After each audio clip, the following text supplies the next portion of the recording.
मुलांनो,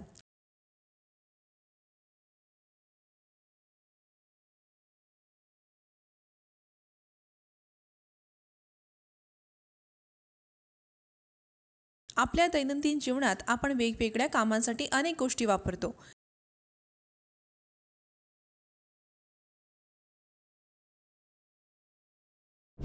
सर्वत्र वस्तूंची विविधता आहे. सर्व वस्तू वेगवेगळ्या साहित्यापासून बनवलेल्या असतात आणि त्यांचे आकार, रंग आणि उपयोग वेगवेगळे असतात. इयत्ता 6वी विज्ञान गटातील साहित्य वर्गीकरण या धड्यातून आपल्या सभोवतालच्या वस्तू आणि त्यांची वर्गवारी कशी केली जाते हे जाणून घेऊ.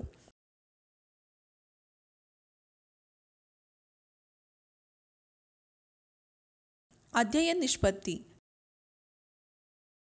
या सत्राच्या शेवटी तुम्हाला हे समजेल, आपल्या सभोवतालच्या वस्तू आणि त्यांचे वर्गीकरण.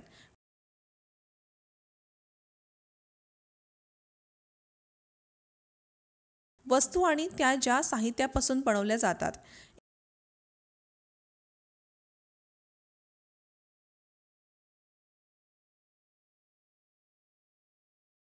एकाच पदार्थापासून बनवलेल्या वेगवेगळ्या प्रकारच्या वस्तू.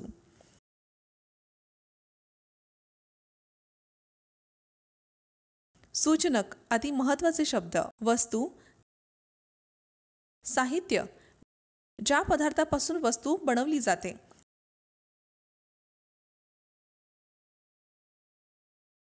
वेगळे करा. सत्र सुरू करण्यापूर्वी आपण या अधिवेशनाचा संकल्पना नकाशा पाहूया. सर्वत्र वस्तूंचे प्रचंड वैविध्य आहे. आपण आपल्या सभोवतालच्या विविध वस्तूंचे निरीक्षण करतो, जसे की खुर्च्या, बैलगाडी, सायकल, स्वयंपाकाची भांडी, पुस्तके, कपडे, खेळणी, पाणी, दगड आणि इतर बऱ्याच वस्तू.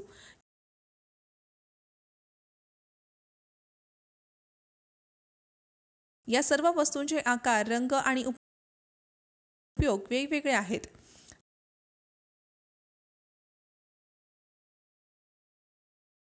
आपण आपल्या सभोवतालच्या गोष्टींचे वर्गीकरण करण्याचा प्रयत्न करूया.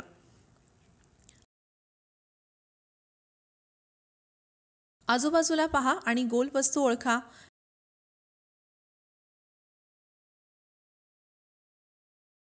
या यादीमध्ये एक रबर बॉल,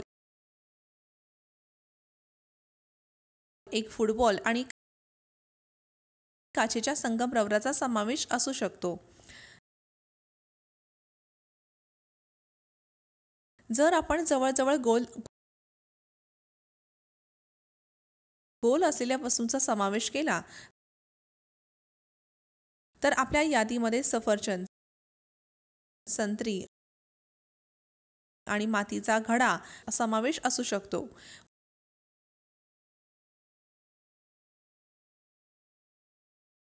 मग प्लास्टिक पासून बनवलेल्या वस्तूंचा समूह तयार करा.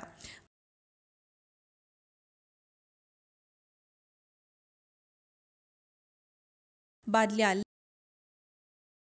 लंच बॉक्स, खेळणी, पाण्याचे डबे,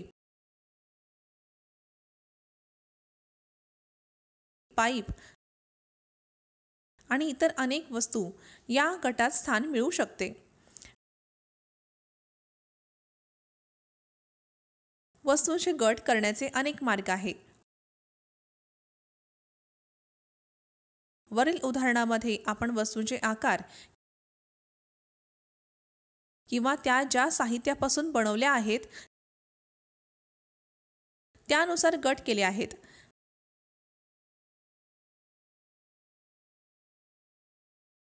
आपल्या सभोवतालच्या सर्व वस्तू एका किंवा अधिक पदार्थापासून बनवलेल्या असतात.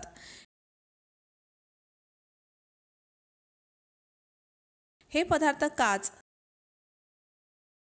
धातू, प्लास्टिक, लाकूड, कापूस, कागद, माती इत्यादी असू शकतात. वस्तूंच्या वर्गीकरणाबद्दल अधिक जाणून घेण्यासाठी आपण एक कृती करूया.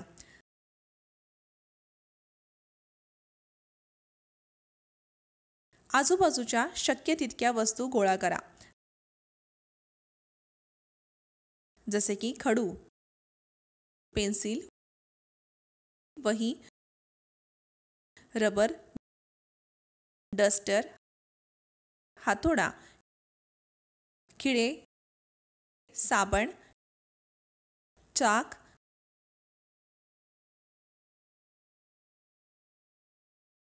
बॅट, आगपेटी, मीठ इत्यादी. आपण अशा वस्तूंची यादी देखील करू शकतो ज्या आपण विचार करू शकतो पण आणू शकत नाही. उदाहरणार्थ भिंती, झाडे, दरवाजे, ट्रॅक्टर,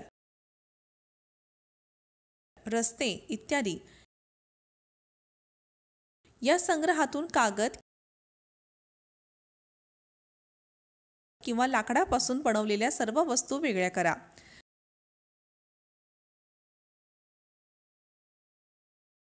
अशा प्रकारे आपण सर्व वस्तूंचे 2 गटात विभाजन केले आहे. एका गटात कागद किंवा लाकडापासून बनवलेल्या वस्तू आहेत, तर दुसऱ्या गटात अशा वस्तू आहेत त्या ज्या पदार्थापासून बनवलेल्या नाहीत. त्याचप्रमाणे आपण अन्न तयार करण्यासाठी वापरल्या जाणाऱ्या वस्तू वेगळ्या करू शकतो. आपण वस्तू कोणत्या पदार्थापासून बनवल्या जातात हे ओळखून त्यांचे वर्गीकरण करतो. आपल्याला दिसते की वेगवेगळ्या वस्तू वेगवेगळ्या पदार्थापासून बनवल्या जातात. काही वस्तू फक्त एकाच पदार्थापासून बनवल्या जातात. काही वस्तू एकापेक्षा जास्त पदार्थापासून बनवल्या जातात. येथे काही वस्तू त्या कोणत्या पदार्थापासून बनवल्या जातात याची यादी आहे. आपण वेगवेगळ्या वस्तू बनवण्यासाठी वापरल्या जाणाऱ्या एकाच पदार्थाची यादी देखील बनवू शकतो. या साण्यांमधून आपल्याला काय मिळते? प्रथम आपण वस्तूंचे अनेक वेगवेगळ्या प्रकारे गट केले.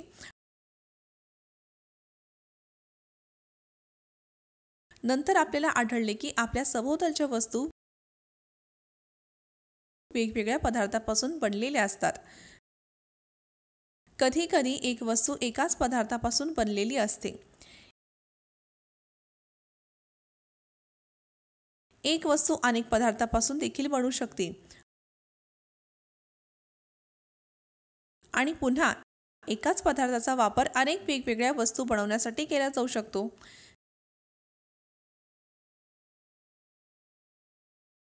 कोणतीही वस्तू बनवण्यासाठी कोणती सामग्री वापरावी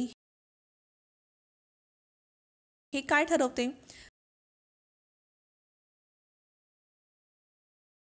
असे दिसते की आपल्याला वेगवेगळ्या पदार्थांबद्दल अधिक जाणून घेण्याची आवश्यकता आहे. विविध पदार्थांबद्दल अधिक जाणून घेण्यासाठी आपल्याला पदार्थांचे गुणधर्म माहीत असणे आवश्यक आहे. तसेच वस्तू बनवण्यासाठी कोणते पदार्थ वापरावे हे ठरवण्यासाठी वस्तूचे गुणधर्म देखील जाणून घेणे आवश्यक आहे. काही पदार्थ मऊ असतात तर काही कठीण असतात. त्याच प्रकारे काही पदार्थ चमकदार असतात तर काही पदार्थ चमकदार नसतात.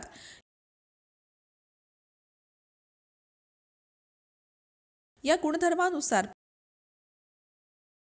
पदार्थ वेगवेगळ्या वस्तूंसाठी वापरले जातात. पुढील सत्रात आपण पदार्थांच्या गुणधर्माबद्दल जाणून घेऊ. लक्षात ठेवण्याच्या गोष्टी: सर्व वस्तूंचे आकार, रंग आणि उपयोग वेगवेगळे असतात.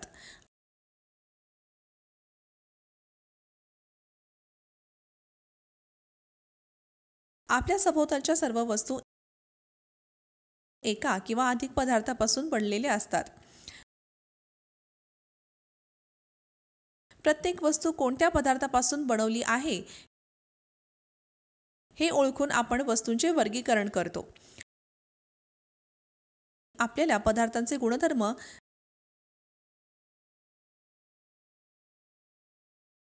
जाणून घेणे आवश्यक आहे.